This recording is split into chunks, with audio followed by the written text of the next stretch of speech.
Welcome to మన ప్రజా సమస్య న్యూస్. గురువారం నడికూడ మండలానికి ప్రభుత్వం నుండి మంజూరు అయిన 108 అంబులెన్స్ను సర్వీసును పరకాల శాసనసభ్యులు రేవూరు ప్రకాష్ రెడ్డి గారు జెండా ఊపి ప్రారంభించారు. ఈ సందర్భంగా ఎమ్మెల్యే మాట్లాడుతూ నూతన అంబులెన్స్ సర్వీసును ప్రారంభించడం చాలా సంతోషంగా ఉందన్నారు. మాజీ ముఖ్యమంత్రి స్వర్గీయ వైఎస్ రాజశేఖర రెడ్డి గారు ప్రారంభించిన ఈ 108 అంబులెన్స్ను ఇప్పటికీ కొనసాగించడం జరుగుతుందన్నారు. ఆరోగ్యశ్రీ పథకంలో పరిమితి 10 లక్షలకు పెంచామన్నారు.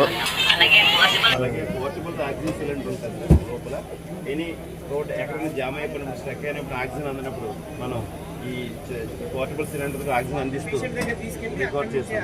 అలాగే పెద్ద సిలిండర్ కూడా కింద ఉంటుంది, అదే అక్కడ ఉంటుంది సార్. పెద్ద సిలిండర్ పోర్టబుల్ అంటే చిన్నది పెద్దది రెండు ఉంటుంది సార్. ఏఈడి ఉంటుంది సార్, మానిటర్ ఉంటుంది సార్. దాంట్లోనే మనం అన్ని చెక్ చేసుకోవాలి.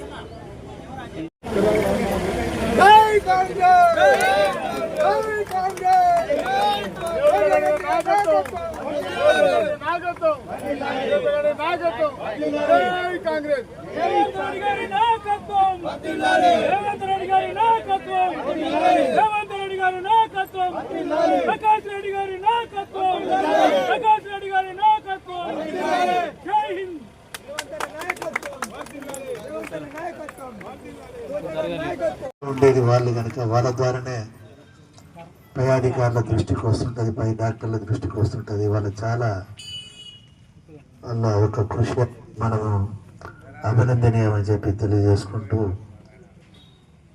మరి ఈరోజు ఈ ప్రభుత్వము ముఖ్యంగా రేవంత్ రెడ్డి గారు, బట్టి విక్రమార్క గారి యొక్క ముఖ్యమంత్రి, ఉప ముఖ్యమంత్రి గారి యొక్క నాయకత్వంలో, ఆధ్వర్యంలో ఈ రాష్ట్రాన్ని 2 విషయాలలో చాలా పట్టుదలతో ఉన్నారు. ఒకటి వైద్యం, రెండోది విద్య.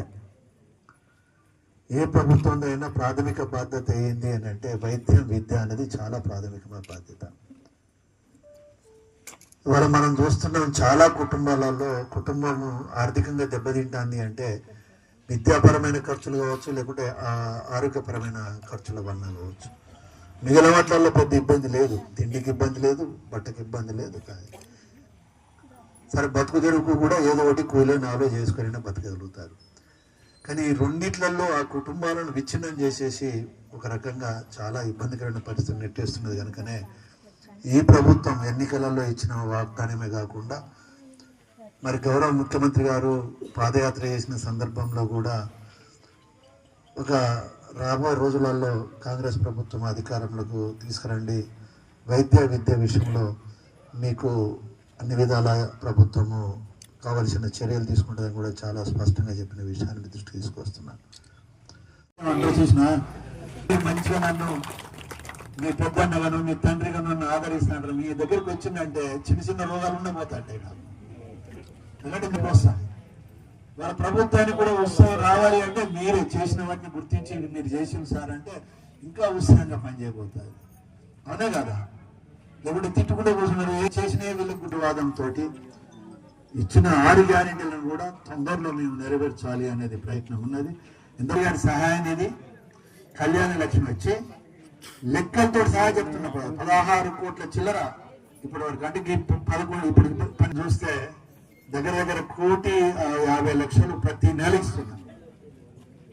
మన ఇది పార్టీ అపార్ట్మెంట్లు తల్లి పోయినసారి అయితే పోయిన గవర్నమెంట్ టీఆర్ఎస్ వాడు అయితేనే ఇవ్వాలి, కాంగ్రెస్ వాడు అయితే ఇవ్వద్దు అన్నట్టుండేది. నేను టీఆర్ఎస్ వాడైనా మంచిది, బీజేపీ వాడైనా మంచిది, కాంగ్రెస్ వాడైనా మంచిది. కళ్యాణ లక్ష్మి విషయంలో ఈ ముఖ్యమంత్రి గారి సహాయ నిధి విషయంలో నేను రాజకీయాలు చేయడం లేదు. ఒక మనిషిగా, ఒక మానవత్వం ఉన్న వ్యక్తిగా నేను ప్రతి వచ్చిన వాళ్ళందరికీ ఇస్తున్నా. నెల 2 నెలలు ముఖ్యమంత్రి గారు ఎంత సేవ అందిస్తున్నాయి. ఇప్పుడు అవి ఇవాళ ప్రతి పేదవాళ్ళకు ఉపయోగపడుతున్నది. ఆరోగ్యశ్రీ ప్రతి ఒక్క పేదవాళ్ళకు ఉపయోగపడుతుంది. ఇంకా కొన్ని కూడా యాడ్ చేయడం జరిగింది, కొన్ని రోగాలు కూడా ఆరోగ్యశ్రీ కింద యాడ్ చేయడం జరిగింది అని చెప్పి తెలియజేసుకుంటూ, ఇటువంటి మంచి కార్యక్రమంలో పాల్గొనడానికి అవకాశం కల్పించిన మెడికల్ అండ్ హెల్త్ డిపార్ట్మెంట్ ప్రతి ఒక్క అధికారికి, ప్రతి ఒక్క సోదరులకు నేను ధన్యవాదాలు, సోదరిమణులకు కూడా ధన్యవాదాలు తెలియజేస్తున్నాను. 16,000 మిగులు బడ్జెట్ తోటి ఏర్పాటైతే 2 లక్షల కోట్లు 3 లక్షల కోట్లు అప్పు అని అన్నాం. కానీ తీరా గవర్నమెంట్లోకి వచ్చిన తర్వాత గౌరవ ముఖ్యమంత్రి గారు మొదలు ఆర్థిక పరిస్థితి ప్రజలకు గెలవాలి, వివరాలన్నీ ప్రజల ముందు పెడదామని చెప్పి ఒక ప్రయత్నం చేసిన క్రమంలో చూస్తే 7 లక్షల కోట్ల అప్పు. 7 లక్షల కోట్లు అని అంటే మీరు ఒకసారి చూడండి, ఒక్కొక్క పుట్టబోయే బిడ్డ మీద కూడా నేను అనుకోవడం దగ్గర 5 లక్షల అప్పు వస్తుంది.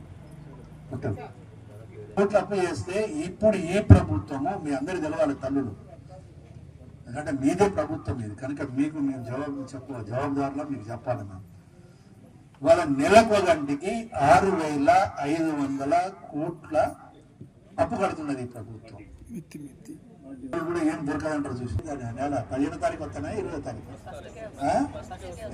నా ముఖం చూసా ప్రతిరోజు ఎగ్గు. అంతకుముందు నేను మలక్పేట హాస్టల్కి వచ్చి మన అలాగే నెలకు 4 ఎగ్గులో 6 ఎగ్గులో పెట్టేది. అది కూడా ఫైనాన్స్ అడ్జస్ట్మెంట్ బట్టి పెట్టడమా పెట్టకపోవడం అనేది కూడా ఇబ్బంది ఉండేది. కానీ వాళ్ళ చికెను, నెలకు ఒకసారి మటను, లేదా వాళ్ళ ఇష్టం ప్రతి సండే మటన్ కూడా పెట్టుకోవచ్చు వాళ్ళ అడ్జస్ట్మెంట్ బట్టి. ఆల్మోస్ట్ ఆల్ ప్రతిరోజు ఎక్కువ వస్తుంది.